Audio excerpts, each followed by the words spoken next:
jackfruit, 98 a pound.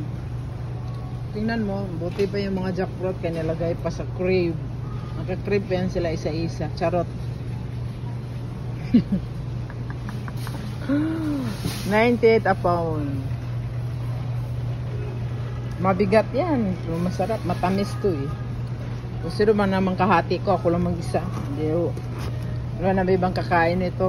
Ganito kalaki. My God. Saka yung mangga nilang mahal. 29 ang isang box.